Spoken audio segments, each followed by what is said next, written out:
Welcome everybody to another edition of the Cover 2 podcast. I am Nick Nenad and I will be by myself today for this version of the Cover 2 podcast. Unfortunately, Jared and I couldn't do our usual or our annual NFL preview and prediction show that we usually broadcast for like 2.5 hours. We're too busy getting ready for our respective big time events that we're going to be attending this week. That involve NFL teams. And what I mean by that is that Jared Smith will be at Rams and Bills in Los Angeles at SoFi Stadium. Yes, ladies and gentlemen, Jared Smith will be attending the first NFL game of the season. I will then be traveling Sunday to the great state of Arizona to go watch my Arizona Cardinals take on the Kansas City Chiefs live and in person. Plenty of videos, plenty of content. Live content. I may go after Jackson Mahomes. I may go after Juju Smith-Schuster, and I may even go after Kyler Murray, okay? On this show, okay, I'm going to go over every single division in the NFL. But I'm going to do it in like 5 or less minutes, okay? I'm not going to bore you with your time. So, you know, it's going to be fun. It's going to be fun, guys. It's football. It's football, okay? Football's back. I'm excited. All right, moving on to the AFC South. I think this is a division that's not going to be very fun to watch, so I'll go through it rather quickly.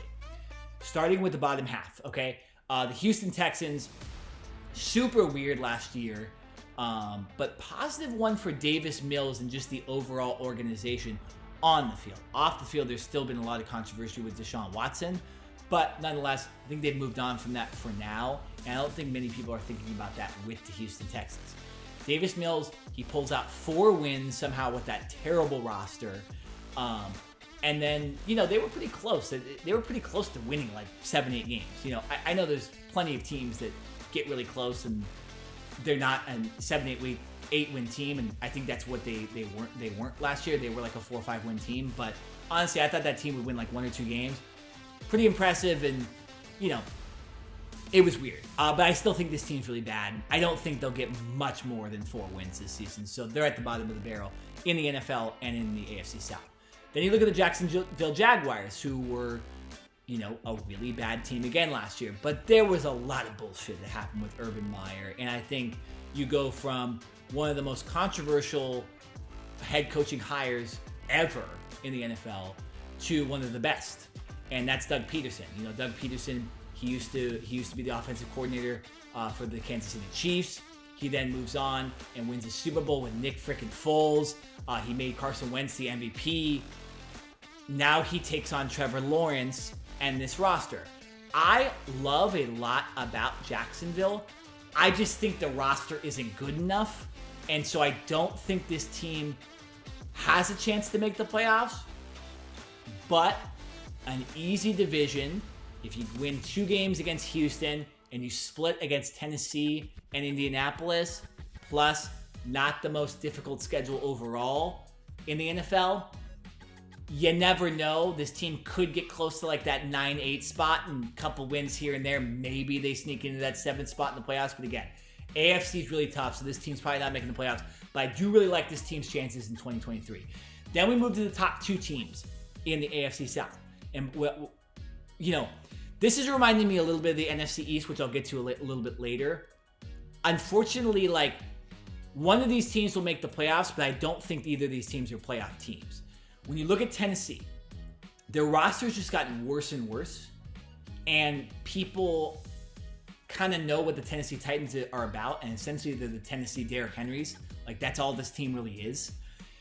So it's hard for me to think that Tennessee has any chance at making the Super Bowl. And then when you look at like the way the AFC playoff structure is going to be, they have to win the division in order to make the playoffs. But I don't think their record will be there.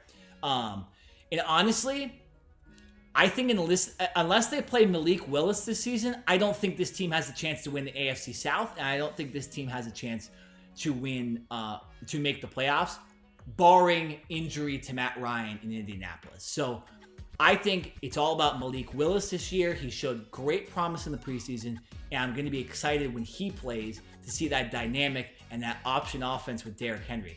Doesn't that sound awesome to you guys too? Like, I don't know why that wouldn't be exciting to think about. A running quarterback with the best running back in the NFL.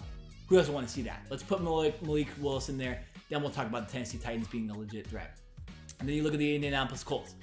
Rinse and repeat. Rinse and repeat with the quarterbacks in Indianapolis. Matt Ryan is a better quarterback than Carson Wentz. Jonathan Taylor is an awesome running back. Their offensive line is solid. Their defense is still pretty good.